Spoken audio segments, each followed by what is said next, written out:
One small note expose a family's darkest secret. 911, what's your emergency? Hey, I'm a bus driver and one of my students just passed me a note that says his mother needs help and that his dad is hurting her. Okay, do you have an address? Yeah, they live on, it's the first house when you turn into the neighborhood. Okay, officers are being dispatched now. Can you stay with the child until law enforcement arrives? Yeah, so I'm just parked outside the neighborhood. I'll stay here. That morning, a school bus driver received a handwritten note from one of his young passengers. The message claimed the boy's mother was in danger and desperately needed help. Officers were immediately dispatched, unaware that a routine welfare check was about to uncover a terrifying case of alleged domestic violence. Can you explain to me what's going on today? Last night he was taking me a lot He was shaking you? and stuff with the pillows. Okay. He picked me up. He got my head against the cabinet, and then he slept on top of here.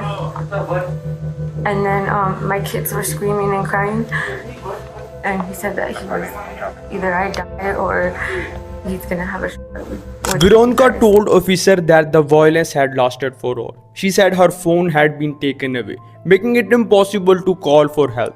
Knowing she had no safe way to escape, she secretly wrote a note and handed it to her young son before he left for school. That single decision would end up saving her life. Were you trying to get away from him, or what happened? I just started doing whatever he asked me. He would even tell me to follow him to the bathroom when he needed the bathroom. He would make me pick up the seat for him. Okay. He said, "Are you gonna let me?" And then I was just like, "Well, neither." And then, but I was crying for my mom. He said, "You really think I would do that?" He didn't try to get out, and he didn't forcefully try to keep you I from was leaving or like, anything like that? I've tried before, and it never works. So I just stayed quietly, and I stayed up on the bed. I rolled like to try to get away, and he would just pull me closer and hug me. Okay. But I didn't have a phone to call you guys, so I just What happened to your phone? he has it. But he always takes it because he knows that I'm gonna call the cops. Okay, so the marks on your face, is that from him, or? And not from him. Okay. And then As officers continued speaking with Veronica, a disturbing pattern became clear. According to her statement, this wasn't the first time she had tried to leave. Every previous attempt had failed, leaving her feeling trapped inside a cycle she could not escape. This time, however, her son's quiet act of courage changed Can you everything. explain to me what happened first yesterday? we were arguing. He was just more frustrated because he was yelling at the kids, and then he started to get upset with me.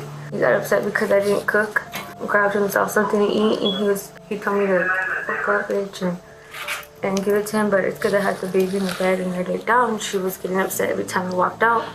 Okay. And then so I came in here all mad talking shit, and Okay.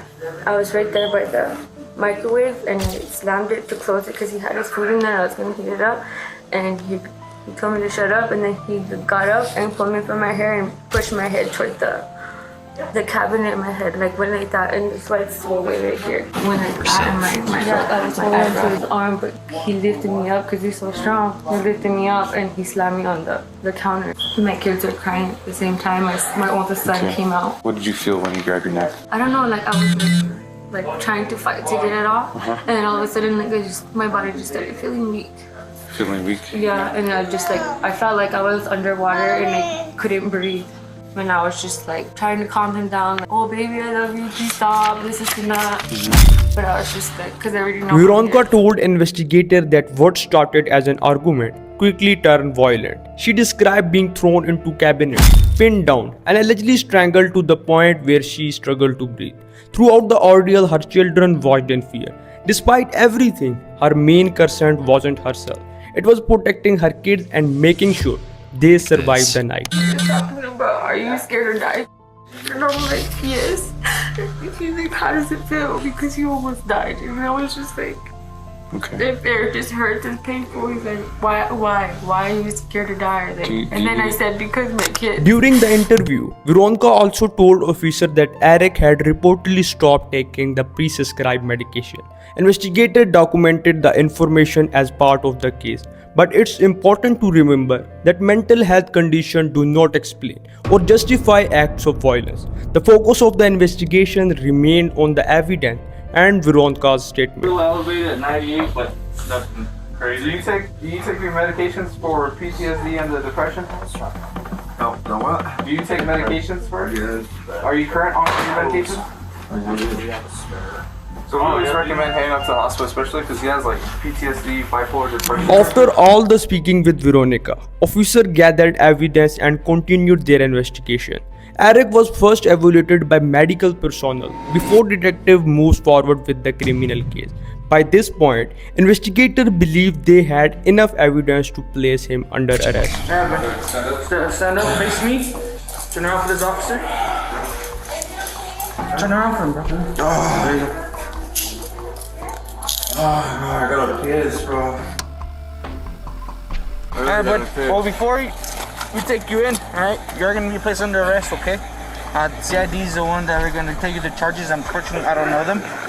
But you are gonna be served a Emergency restraining order. I would suggest not contacting her, writing her, going to the house. none of that. Investigator later filed multiple charges connected to the alleged assault, while emergency protective measures were put in place for Veronika and her children.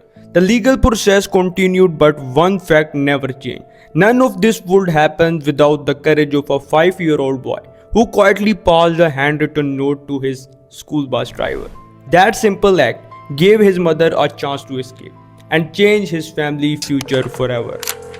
May I speak to Veronika, please? This is her. Yes. Okay, just real quick, I wanted to let you know that I'm gonna go ahead and charge Eric. He's gonna have 3 felonies, which is gonna be aggravated battery on a household member. 2 of them are strangulation, one's gonna be strangulation, the other one's gonna be battery. On a If you household or member. someone you know is experiencing domestic violence, you are not alone. Help is available.